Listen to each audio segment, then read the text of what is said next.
বন্ধুজনে কৈছে যে আপুনি পাব, আপুনি সহায় কৰিব, তেখেতক ফোন কৰিব। আমি সকলোৱে মিলি যাতে কাৰোবাৰ সহায় হয় সেয়া চেষ্টা কৰোঁ। মানুহ বুলি একো মানে গুৰুত্ব নিদিয়ে, মানে বহুতবাৰ ক'লো মানে আমাৰ দুখীয়া মানুহখিনিক তেওঁলোকে গুৰুত্ব নিদিয়ে। গোপাল নগৰ শালবাৰীলৈকে আহিছিলোঁ, গোপাল নগৰ চক হয় এইখিনি। আৰু ইয়াতে আপোনাৰ নামটো কৈ দিয়ক। বীৰেন কলিতা। বীৰেন কলিতা, আপোনাৰ কি হৈছিলে? এই পৰিৱৰ্তন ভৰিখন ভাঙিছিল, তেওঁৰ পৰি পেলাই ভৰিখন মানে অপাৰেশ্যন কৰিছিলে, ভাল হোৱা নাই। তেওঁৰ খোজ কঢ়াত অসুবিধা হৈ আছিলে।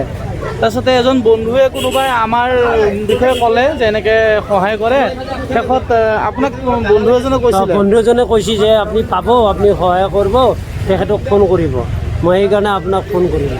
তেওঁ ফোন কৰিলে। ফোন কৰাৰ পিছত মই তেওঁক ষ্টিক এডালৰ প্ৰয়োজন আছিলে, আৰু ষ্টিকডাল এইডাল। খোজকাঢ়ি দিয়কচোন অলপমান। তেওঁক এই ষ্টিকডালৰ প্ৰয়োজন আছিলে, ষ্টিকৰ প্ৰয়োজন আছিলে। আৰু মোৰ তাত আমাৰ ৰিজু ডেকা বাইদেৱে দিছিলে।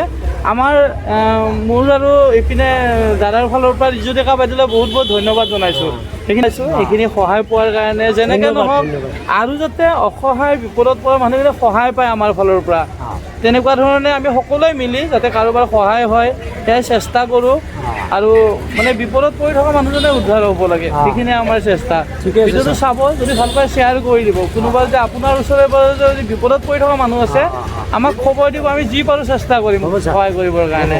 আৰু তেওঁৰ এখন টিঙৰ চালিৰে সৈতে তেওঁ এটা পৰিয়াল বাস কৰে। তেওঁৰ এটা এক্সিডেণ্ট হৈছিলে পৰি পেলাই, আৰু তেওঁৰ ভৰিখনত ভালকৈ খোজকাঢ়িব নোৱাৰে।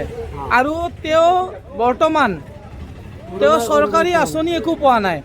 আপুনি অৰুণোদয় আঁচনি পাইছে? পোৱা নাই, মই একো পোৱা নাই। আপুনি ঘৰ পাইছে চৰকাৰী? নাই, পোৱা নাই। আমাৰ যিখিনি এইবোৰ চাই মানুহ বুলি একো মানে গুৰুত্ব নিদিয়ে, মানে বহুতবাৰ ক'লো। মানে আমাৰ দুখীয়া মানুহখিনিক তেওঁলোকে গুৰুত্ব নিদিয়ে। বাকী বহু কথা ক'ব লগা আছে, ক'ব নোৱাৰি। কিন্তু দুখীয়া মানুহখিনিয়ে প্ৰকৃত যদি হিতকাৰী, তেওঁলোকে সেই বস্তুখিনি নাপায়, যিটো ঘৰ পাব লাগিছিলে। আজি মই এই ভিডিঅ'টোত আৰু এটা বস্তু উল্লেখ কৰিছোঁ।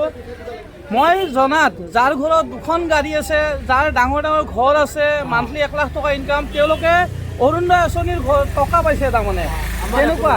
কিন্তু আজি এই মানুহজনৰ এইখন দোকান দি পেলাই তেওঁ এটা পৰিয়াল চলাই আছে। এই দোকানখনেৰে এটা পৰিয়াল চলায়। আৰু আপোনাক কোনোবা সুধিছিল নে অৰুণোদয় আঁচনি এইবিলাক?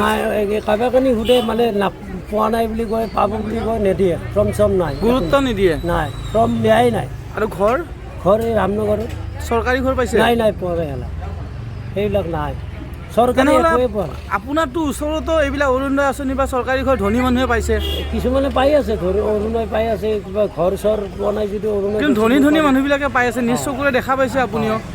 এতিয়া ছাৰে কৈছিল কেঞ্চেল কৰিম বুলি, এইবিলাকতো কৰা নাই। আমাৰ ওচৰে পাজৰে বহুত ধনী মানুহে অৰুণোদয় আঁচনিৰ টকা পাই আছে, চৰকাৰী সুবিধাসমূহ পাই আছে। কিন্তু যিটো প্ৰকৃত হিতকাৰী দুখীয়া মানুহ, এওঁৰ ভৰি এখন বেয়া, আৰু এইখন দোকানে তেওঁ আজি পোহপাল দি আছে। এয়া আমাৰ গোপাল নগৰ এইটো গোপাল নগৰ চক হয়, আৰু তিনিআলিৰ ওচৰতে তেওঁৰ ঘৰ। মই ফোন নাম্বাৰটো দি দিম। তেওঁৰ বৰ্তমান ভৰি এখন বেয়া হৈ আছে, চিকিৎসাৰ বাবেও মানে সহায়ৰ প্ৰয়োজন আছে। যদি কোনোবা সহায় কৰিব বিচাৰে, মই ঠিকনাটো দি দিছোঁ। আপোনাৰ ঠিকনাটো দি দিওঁ এবাৰ। এই গোপাল নগৰ চক, ৰামনগৰ বাসিন্দাত, ৰামনগৰতে থাকোঁ। আপুনি ইয়াতে গোপাল নগৰ চকতে থাকোঁ। বীৰেন কলিতা গোপাল নগৰ সকলোৱে চিনি পায়। চিনি ভৰি বেয়া বুলি ক'লে জানে। তেওঁক ভৰিখন বেয়া হোৱা বুলি ক'লে সকলোৱে চিনি পায় এইখিনি জেগাত। যদি কোনোবা সহায় কৰিব বিচাৰে, এইখিনি গোপাল নগৰ চক হয়। আৰু চৰকাৰী আঁচনিবোৰৰ এবাৰ চিন্তা কৰি চাব, যি প্ৰকৃত দুখীয়া বা হিতকাৰী হয় তেওঁলোকে পোৱা নাই। ধনী ব্যক্তি বহুতে পাই আছে, যাৰ ঘৰত লাখ টকা ইনকাম হয়, 2খন গাড়ী আছে, তেওঁলোকে অৰুণোদয় আঁচনি পায়। আমাৰ বৰ্তমান চৰকাৰখনে এইবিলাক চোৱাৰ দৰকাৰ। তাৰমানে এবাৰ চাওক ভালকৈ ভাবি চিন্তি, আৰু দুখীয়া মানুহখিনিয়ে পাব লাগে।